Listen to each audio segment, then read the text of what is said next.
Assalamualaikum warahmatullahi wabarakatuh. Alhamdulillah, praise be to Allah, the Lord of the world, the Almighty, who has given us His mercy and blessing. And salawat and salam we send to our Prophet Muhammad sallallahu alaihi wasallam, peace be upon him, who has brought us from the darkness into the lightness. Okay, my students, a few months ago you have studied about congratulations and then hope and wish, and you also have studied about reading skill, and I'm so sure that you have understood about the material. But today we are studying about procedure text. When we are talking about the procedure text,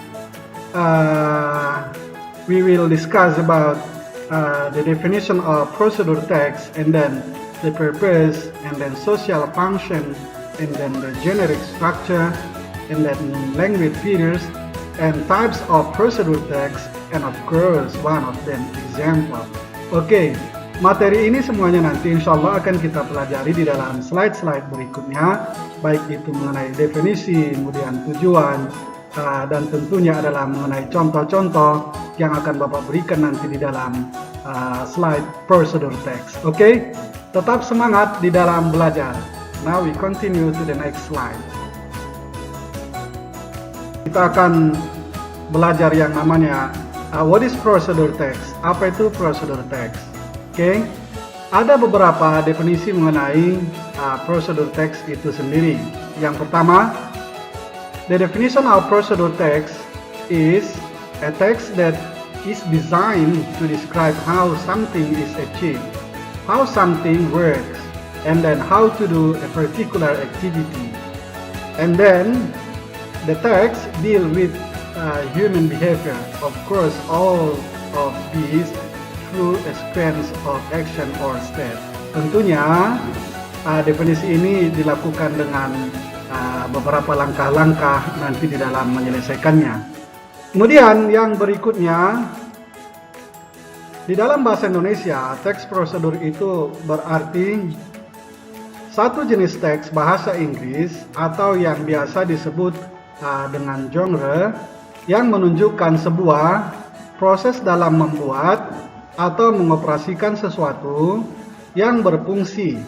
Berarti ada fungsinya ya. Fungsinya untuk menggambarkan bagaimana sesuatu dikerjakan melalui langkah-langkah yang teratur.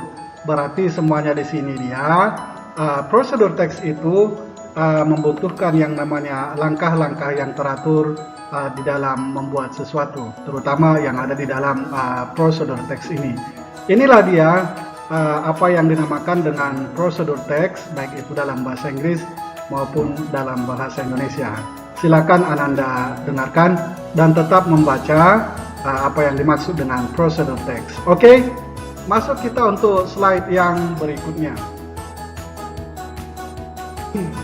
Kita akan belajar yang namanya purpose ataupun tujuan daripada procedure text. Di dalam bahasa Inggris, the purpose of procedure text is to tell the reader how to do or make something. The information is presented in a logical sequence of events which is broken up into small sequence steps.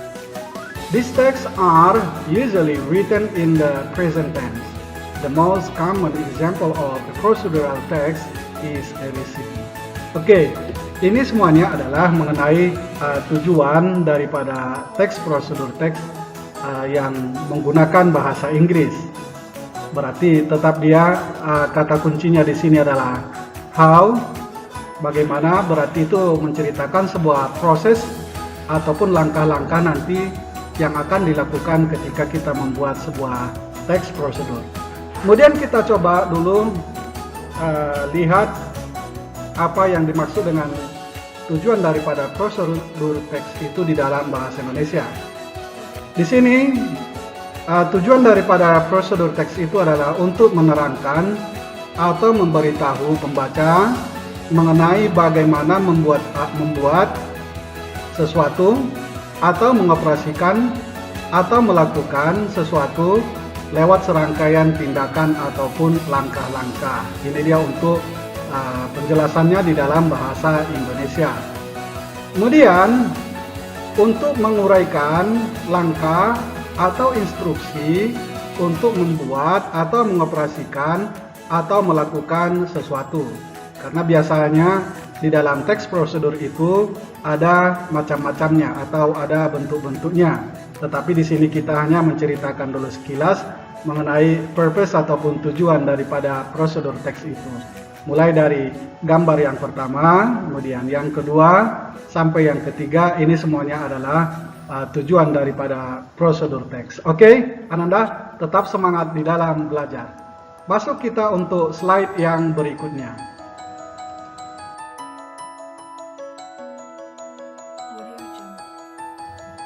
Untuk slide yang ini, kita akan membicarakan yang namanya struktur umum ataupun generic structure dari prosedur teks. Prosedur teks pada umumnya mempunyai beberapa struktur umum. Di bawah ini adalah sebagai strukturnya. Yang pertama ada namanya goal atau aim.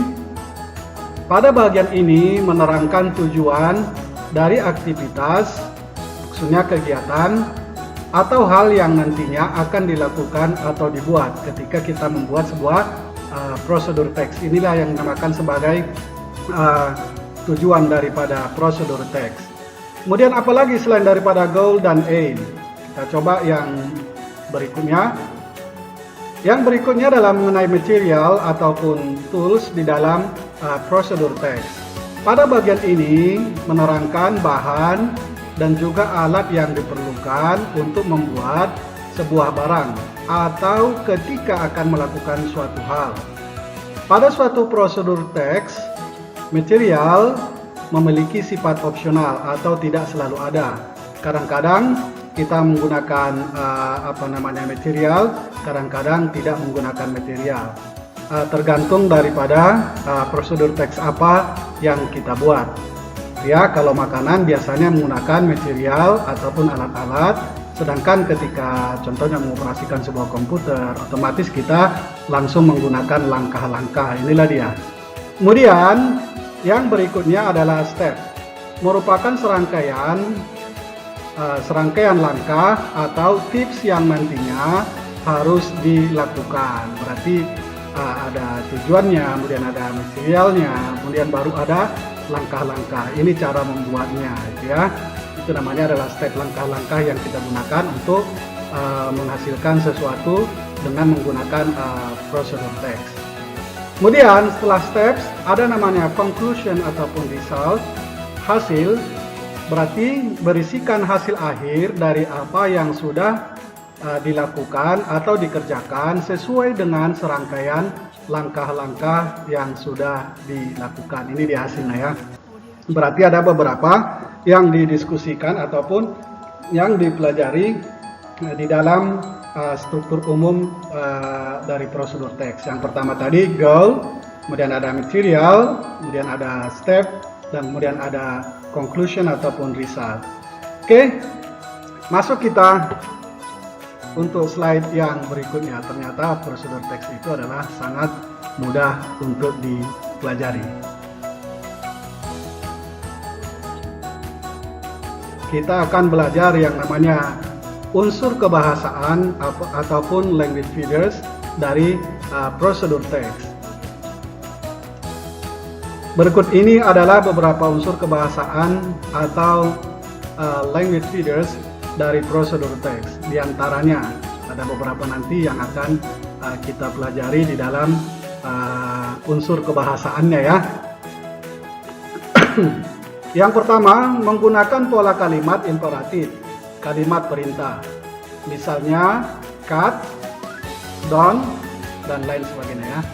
Itu masih banyak lagi kata-kata yang bisa kita gunakan, tetapi dalam bentuk imperatif atau bentuk kata perintah. Kemudian yang berikutnya menggunakan action verb. Misalnya turn, put, mix, dan lain sebagainya. Ini seringkali kita gunakan di dalam prosedur teks, ya, kata-kata verbnya yang sering itu, ya, kita gunakan ini misalnya itu, ya.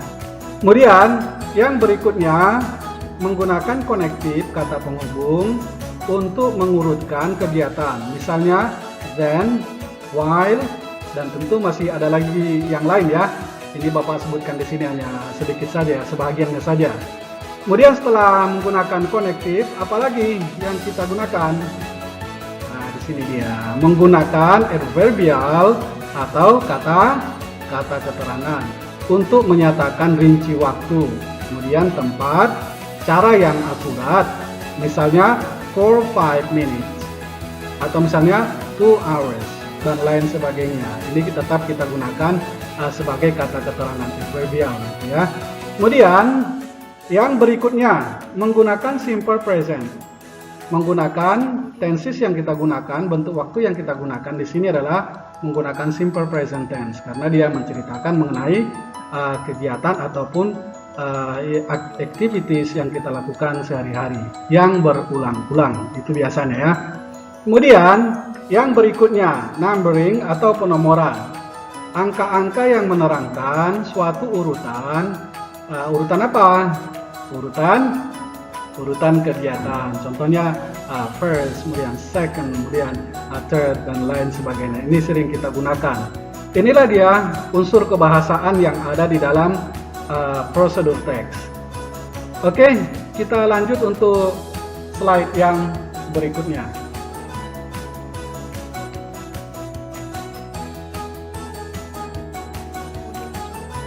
Types of procedure text. Bentuk atau macam-macam daripada prosedur teks itu sendiri. Berapa macamkah prosedur teks itu? Ya, di sini ada 3 jenis bentuk daripada prosedur teks.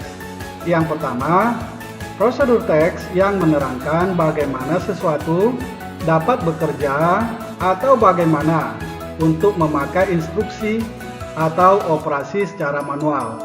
Ini contohnya ada di sini semuanya ya. Contohnya, how to use a computer, bagaimana cara menggunakan atau mengoperasikan komputer ya. Itu dia untuk yang pertama. Biasanya ini itu langsung menggunakan step dia di sini ya. Goal sama step yang digunakan. Kemudian yang berikutnya, yang kedua maksudnya, prosedur text yang memberikan instruksi bagaimana cara untuk melakukan kegiatan tertentu. Ya, contohnya kan ada di sini how to play basketball, bagaimana cara bermain bola basket dan lain sebagainya. Tentu masih banyak lagi.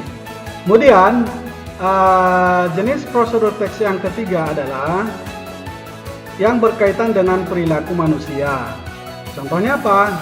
Contohnya di sini adalah how to be a good person, bagaimana menjadi seorang yang baik ya. Tentu kita menggunakan langkah-langkah yang akurat untuk menentukannya ya. Inilah dia 3 bentuk daripada prosedur teks ya, menerangkan bagaimana. Tapi sebagai kata kuncinya di sini semuanya itu adalah how, bagaimana. Berarti dia membutuhkan satu proses yang harus dilakukan untuk mencapai sebuah hasil. Oke, ternyata tidak terlalu sulit untuk belajar yang namanya prosedur teks. Oke Anda, tetap semangat. Kita maju atau melangkah untuk slide yang berikutnya.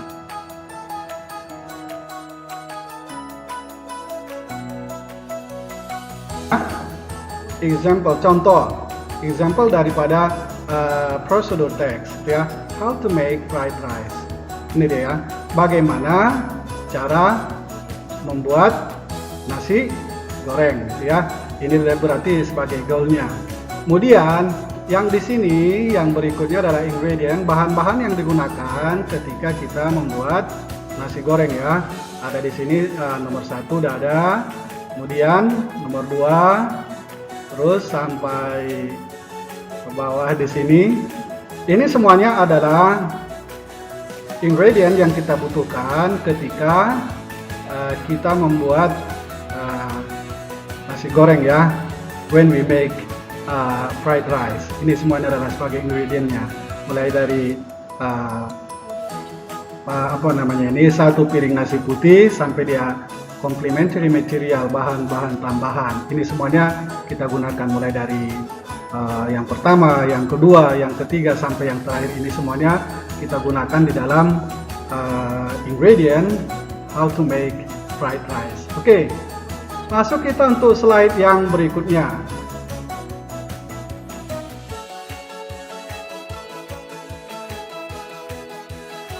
Setelah ada dia yang namanya tadi ingredient, baru masuk kita peralatan atau tools. Alat apa saja yang kita gunakan untuk membuat fried rice itu tadi ya. Oke, yang pertama ada namanya frying pan. Kemudian ada yang berikutnya ada kompor. Kemudian ada spoon. Kemudian ada spatula. Kemudian ada piring. Ini biasanya paling sering kita gunakan. Alat-alat yang sering kita gunakan ketika kita membuat fried rice itu tadi ya. Oke, ini dia secara sederhana alat-alat yang kita butuhkan. Oke, baik, masuk kita untuk slide yang berikutnya. Nah, setelah dia ada ingredientnya, kemudian ada alat-alatnya, baru kita masuk step how to make fried rice. Langkah-langkah yang digunakan ketika kita membuat fried rice ini tadi. Di sini ada beberapa langkah yang kita gunakan untuk membuat ya nasi goreng ya, nasi goreng yang enak tentunya, juga nasi goreng yang menarik ya. Yang pertama ini ya, persiapkan wajan dan tuangkan minyak makan berdasarkan seleramu ya, digunakan di sini. Kemudian ini yang berikutnya, yang kedua, yang ketiga, yang keempat, dan juga yang kelima. Ini semuanya adalah langkah-langkah, the step when we make a fried rice ya. Ketika kita membuat nasi goreng, ini yang digunakan langkah-langkahnya. Kemudian put the supplementary material according to your taste ya. Masukkan bahan-bahan pokok sesuai dengan selera Anda. Berarti ini apa yang tadi kita buat ingredientnya tadi di atas itu, inilah dia service ataupun sequence-nya tadi itu ya, langkah-langkah yang digunakan untuk membuat nasi goreng. Ini baru beberapa. Masuk kita untuk langkah-langkah yang berikutnya.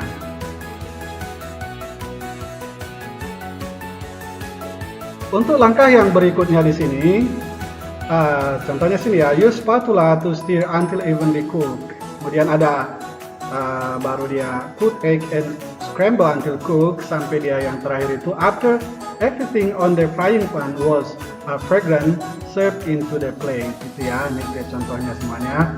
Langkah-langkah yang kita gunakan ketika membuat nasi goreng ya. Ini mulai dari use spatula sampai dia after everything on the frying pan, itu dia. Ini kita gunakan di dalam langkah-langkah membuat nasi goreng.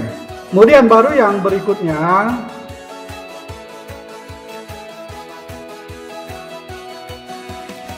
langkah-langkah yang berikutnya adalah, ini dia, you could decorate with the sliced tomatoes and other complementary material as you like to make your fried rice looks interesting.